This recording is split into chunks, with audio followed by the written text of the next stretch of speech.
The buzz surrounding Notre Dame's program has almost reached an all-time high, and that's after losing Brian Kelly. And I think that what Marcus Freeman is doing for this program speaks wonders to his talent as a coach and now as a head coach taking that next step from coordinator. When you look at the recruiting that they've done, they've almost improved in terms of recruiting, and they have improved, and that's saying something. And the talent they have returning has some people thinking that they're going to be a playoff team. Now, whether or not that comes true, there are some questions that must be addressed before that happens. But there are reasons to believe that the talent on top of the coaching and the chemistry between the two have this Notre Dame team on a new level, maybe a championship level. I don't know if that's going to happen this year, but I think that everybody that is talking about Notre Dame speaks of them in a light that assumes that they're going to be national championship contenders as long as Marcus Freeman is running the show. You can't really start any list of Notre Dame without talking about Michael Mayer. I think that if you are looking at the potential big impact player for this offense, Michael Mayer is the guy. He's been this guy for a couple years now. 840 yards last year, 7 touchdowns. He's considered arguably the best tight end in the 2023 NFL draft. And that is something that's going to help an offense that has a new quarterback, that has a ton of talent at all their positions, but it just comes down to experience. Mayer is both experienced and talented. He can be a good blocker. He's a tenacious blocker at times. And I think that helps the rushing attack with an offensive line that's loaded. Now, the receivers around him have to take a step forward, but it just comes down to what the quarterback does and if the receivers can become more reliable. Another guy, when we're talking about NFL players, Isaiah Foskey is in kind of a Swiss Army knife for this defense. 52 tackles last year, 9.5 tackles for loss and sacks. Plays defensive end, linebacker, inside, outside. They move him around on that defense. And Marcus Freeman he's had a lot of experienced players, a lot of talented players, but he didn't have a ton. That was at Cincinnati. Now he comes to Notre Dame, and he didn't have a guy really like Isaiah Foskey. Kind of had a couple guys like a Darian Beavers that you can move around.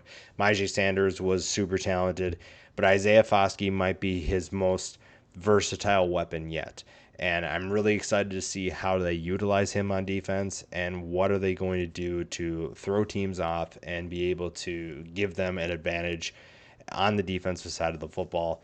That's going to be really exciting to see what they do and how Foskey responds to that and how high he can go when they're utilizing him that way. Losing Kyle Hamilton was always going to hurt. We all knew that. That's not anything that's surprising to anyone. But adding Brandon Joseph might have been the best way to replace Kyle Hamilton. Now, he's not going to be Kyle Hamilton, but he is a talented player that is going to produce maybe at the same level as a Kyle Hamilton. The Northwestern transfer has been on everyone's radar for a long, long time, and it's going to be exciting to see how he fits in Marcus Freeman's defense. Again, I like the ability to use him all over the field.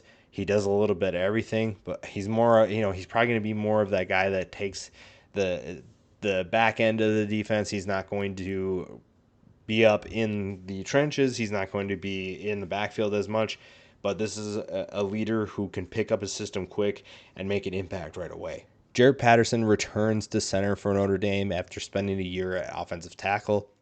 I like that versatility that he gives to them. Even if if he's able to switch back out, if they have a guy that can play center and take over for him, he's able to slide out. That gives them some depth. That's something that you're going to need, and especially the talent level that he has and the experience makes him a leader. And on this offensive line that, like I said before, is super talented, super experienced, having a guy like Patterson is huge. And there aren't going to be many units that are better than the Irish have at offensive line. J.D. Bertrand figures to be the next great Notre Dame linebacker after a 102 tackle season. There's a lot to like about his game. Again, when it comes to Marcus Freeman, if he finds the right players, you're going to see results. Maybe not. You look at what he had at Cincinnati. There weren't these names that you knew off the top of your head. They weren't these names that, stuck out amongst the country. There's probably a bunch of linebackers that people know over JD Bertrand, but I really like what he can do. We saw what he actually did in Freeman's system last year, and now he has a full year of experience under his belt, and he leads a talented defense, one that I'm really excited to see what they can do now that Freeman is the head coach. Expectations are really high, and if the offense needs some time to figure things out, the defense might have to take a step forward and lead the way and keep them in games.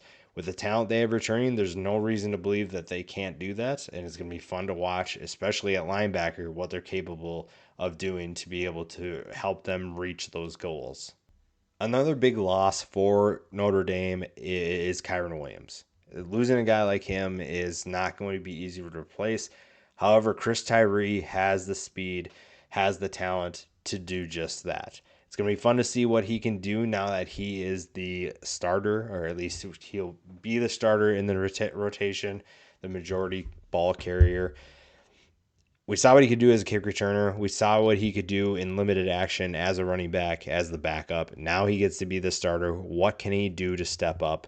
And it's going to be fun to see what Notre Dame will try to do with him, how they'll get him in space, and can he handle being Williams' replacement? And I think that this offense takes a step forward if he can either replicate what Kyren Williams did or even take a step forward. And like I said, this offense kind of has some question marks, but there's a lot to like about what they have returning. Jayson Ademilola is an underrated defensive tackle. I think when you're looking at players that can be extremely dominant, this is one of those players you have to pay attention to.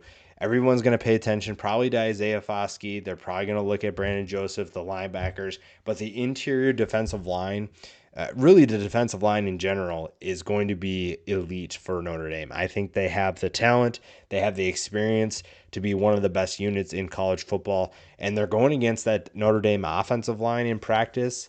Maybe not every day, but they are learning how to get better, how to elevate their game.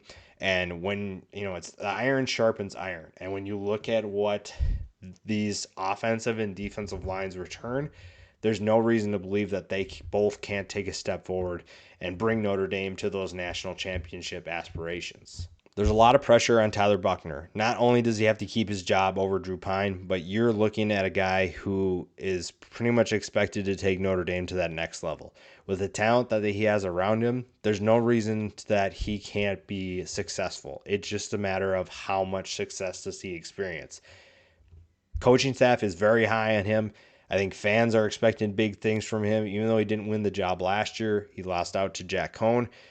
They're really excited about what they have in him. They're excited about his talent. And if this offense around him is as good as everybody thinks they are, and he is as labeled, as advertised, this Notre Dame offense is going to be really fun to watch.